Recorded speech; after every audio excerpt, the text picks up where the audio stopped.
Hello, have a pleasant day. Today's class is chi-square test.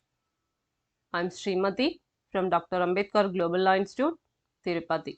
Let's start the class. The chi-square test, which has been pronounced x square, it should not be pronounced as x square, it should be pronounced as chi-square test, is one of the simplest and most widely used non-parametric test in the statistical work. So, the quantity chi, the magnitude of discrepancy between the theory and the observation. So, there is about a difference between the theory and the observation. That difference only it has been described by the chi-square distribution. So, it has been defined as chi-square equal to sigma O minus E divided by E.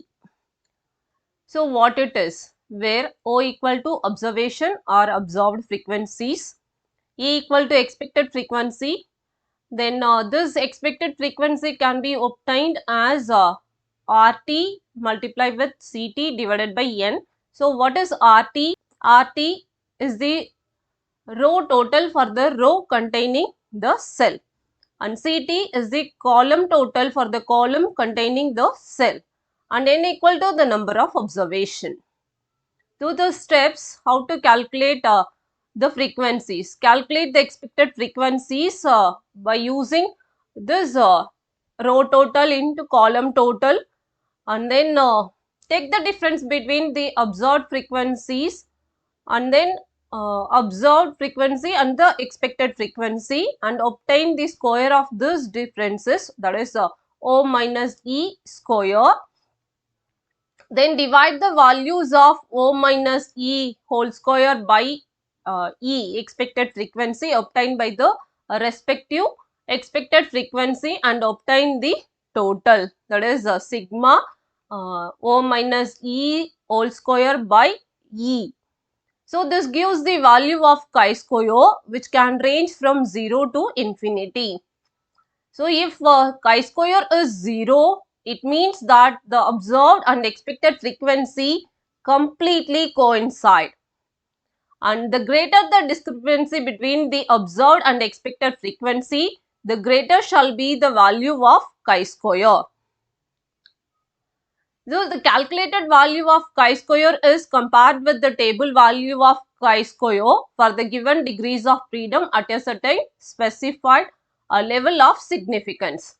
So, if the standard level, that is say for example 5%, that is generally calculated also. So, the calculated value of chi-square is more than the table value of the chi-square, then the difference between the theory and observation is considered to be significant, that it could not have arisen due to fluctuations of simple sampling. So, if on the other hand the calculated value of chi-square is less than the table value, the difference between theory and observation is not considered as significant. That is, it has been recorded as due to fluctuations of simple sampling, and hence it should be ignored. So, it should be noted that the value of chi-square is always positive, and it is upper limit is infinity. So, one can easily understand with the observed frequency and the value of expected frequency, so that we can easily calculate whether the sample which has been drawn has been given any significance over the population or not, like. So, the degrees of freedom.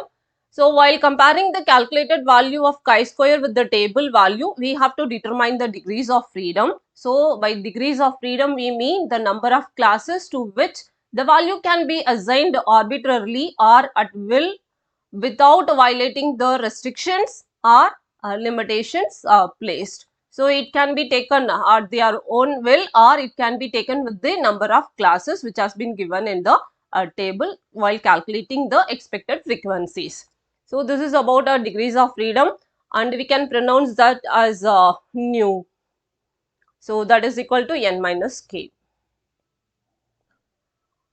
Yes, hope you understood. Until the next, it's bye from Srimati. Thank you.